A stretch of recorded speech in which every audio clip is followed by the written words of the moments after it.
Alhamdulillah ditanya ini. Dan kenapa supaya pertanyaan ini tidak muncul, Al-Faqir sudah mengawali dengan nama kitabnya sengaja. Karena kadang-kadang orang bilang ini kisah ini kayak gini dari mana Ustaz? Kayak kisahnya Bishr Al-Hafi tadi. Sengaja Al-Faqir mulai kisahnya tadi dengan menyebutkan nama imam yang nyebutnya. Pertama, kalau kita percaya ini imam yang ngarang kitab ini bukan orang sembarangan, artinya kebenaran kisah ini dia yang bertanggung jawab. Tidak mungkin pula dia nak ngomong basing-basing. Pertama itu. Kedua, sebenarnya ini yang pertama bukan kedua. Semuanya itu harus kita kembalikan kepada takdir, kembalikan kepada kudrahnya Allah Subhanahu wa taala. Semua peristiwa yang di luar akal, di luar nalar, itu kita balikkan kepada kudratullah. Apakah kudrahnya Allah Subhanahu wa taala bisa membuat hal tersebut? Oh, bisa nih, ya sudah. Kalau kita sudah bilang kudratullah bisa membuat hal tersebut, kita bakal beriman kepada hal ini.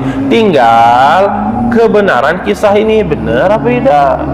Allah kudrahnya bisa buat kayak gini, tapi benar dah kisah ini? Nah, kita lihat siapa pengarangnya. Pengarangnya adalah orang alim kayak tadi Al-Imamul Qushairi, imam besar yang telah diakui keilmuannya oleh madhab apapun, aliran manapun, menganggap kitab Imam Qushairi ini sebagai kitab sumber. Makanya Al-Faqir sebut, karena orang-orang yang tidak percaya sama wali pun menggunakan kitab Al-Imamul Qushairi sebagai sumbernya dia. Nah, kita sebut kitab ini supaya ketika mereka bilang ini kisah tidak benar, yang nyebut Imam Qushairi.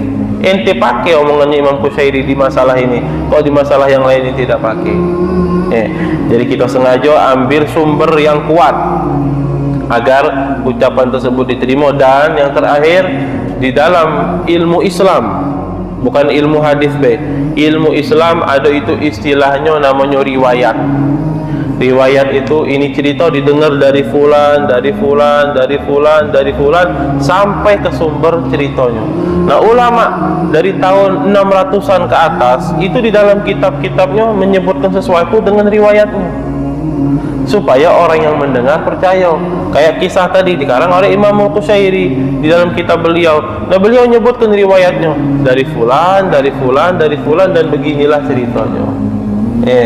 Jadi kudratullah sholehah berhak untuk melakukan hal ini. Nah, kemudian ini disebutkan di sumber yang terpercaya betul, dan juga harus ada riwayatnya supaya kita bisa mempertanggungjawabkan kebenarannya.